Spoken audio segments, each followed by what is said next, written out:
Near the middle of the final assembly line, hydraulic arms pick up each chassis and turn it over.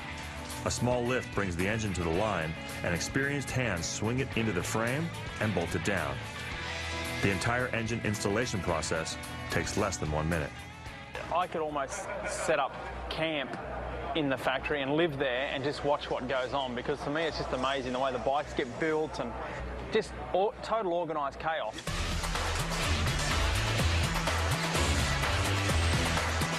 The speed and efficiency of the whole factory is amazing. To me, it's almost as amazing as watching a race bike going around a racetrack. To watch those guys, 10 or 15 seconds at a time, know exactly what they got to do, put engine bolts in, get everything in place. It's kind of like a finely tuned machine. It's a lot like a race bike.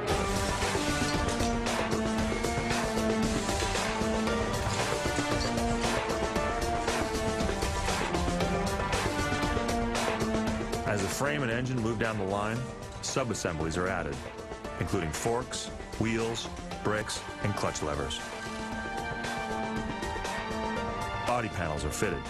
Another new GSXR 1000 is almost done. Standing there and watching it roll on the line, and it was nothing, and roll off the line a few minutes later, a built motorcycle, and just the guys, you see them building it, next station, building it.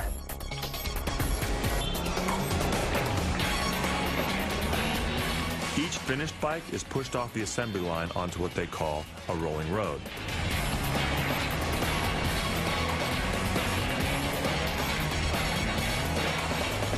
The engine is fired up for the first time and run through the gears. The bike is connected to a dynamometer, or dyno for short, that measures engine performance and power. There's always a run of guys, they come on, they get on, they take it up to this little dyno, start up, so I go off the dyno, around the corner, disappeared. The next minute the guy comes running back and he's on the next one, it's like every 30 seconds, like, oh my God, this guy could run marathons, I swear, all day. It's just amazing. When the test ends, a technician rides the bike across the factory to the shipping area. The first time this new GSXR 1000 has ever been ridden as a real motorcycle. At the loading dock, the new bikes are placed inside metal packing frames, bolted down and covered with cardboard boxes. They're quickly loaded into waiting big rigs, the truck engines left running to avoid wasting time. By the end of 2007, 873,000 GSXRs have been shipped all over the world.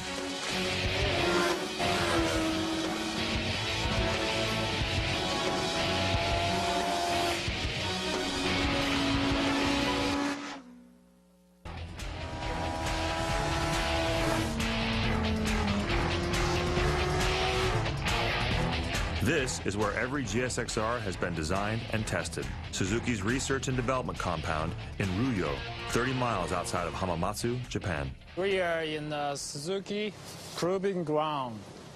This is a very home of Suzuki motorcycle, and basically outside people cannot coming in.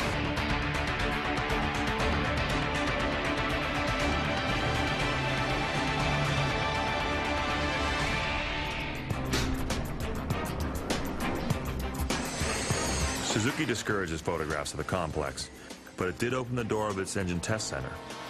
First time I walked into it, I kind of walked in and went, and I think that was a quite nice way of putting it. It looks worked in, it looks used, it looks like that's where people go and do work to try and develop things. The GSXR engine was developed and tested here.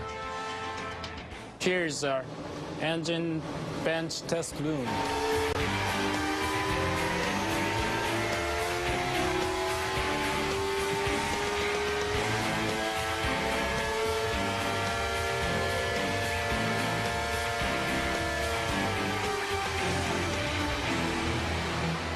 With the engine bolted down to a test stand, computers measure RPM, water temperatures, and fuel and air mixtures.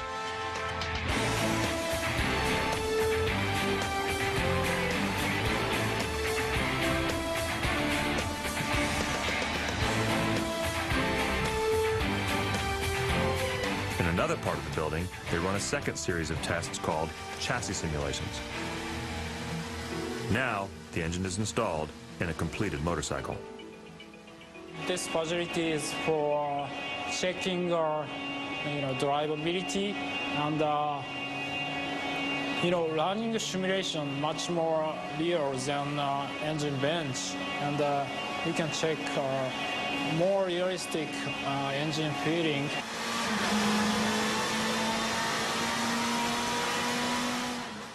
I was always intrigued by how much testing and how many man-hours of engineering and thought and testing go into one motorcycle.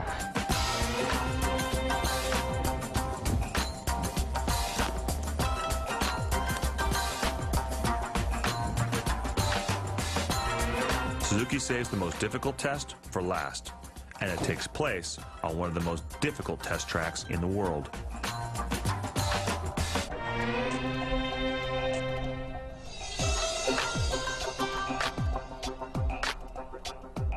The Ryo R&D complex includes a 4-mile-long track. 2 of its 7 corners are 120-mile-an-hour sweepers. This is where the company test riders push each new model to the limit.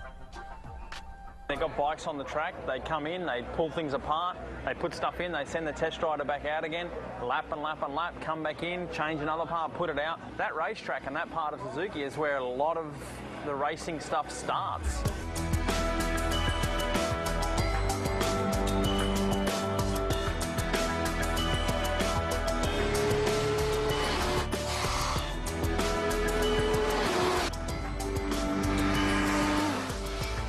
The track has one of the longest straightaways in the world, 1.5 miles of asphalt that ends in a blind, high-speed right turn. Miss the turn, and you crash into the woods.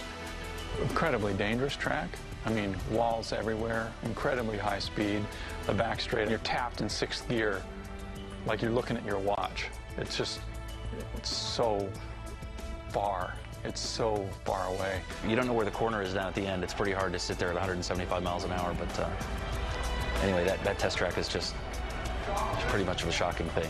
It's a pretty amazing experience to know that Kevin Schwantz tested all his GP bikes there, and it was a wonderful opportunity and a wonderful feeling to be able to be where you know that all the performance Suzuki motorcycles have sort of got their first real run, you know, in the real world.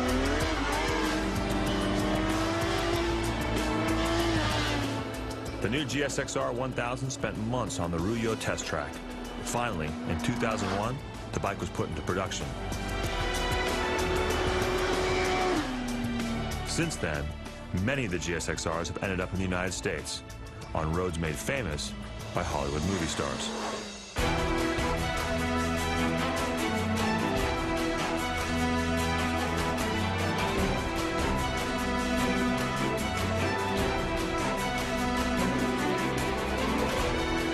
Malibu, California is 5,592 miles away from Hamamatsu, Japan.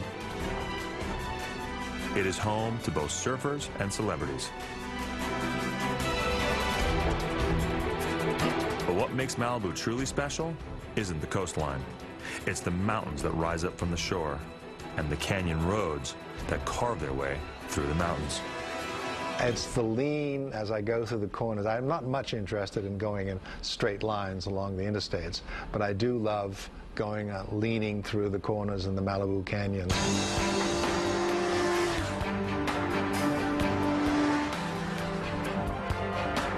The Malibu Canyons are among some of the best motorcycle roads in America.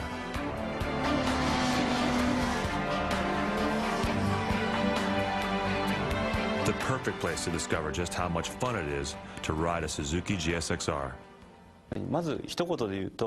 For me, sport bikes are the most enjoyable motorcycles to ride. You feel yourself cutting through the wind. You feel that you are one with the bike.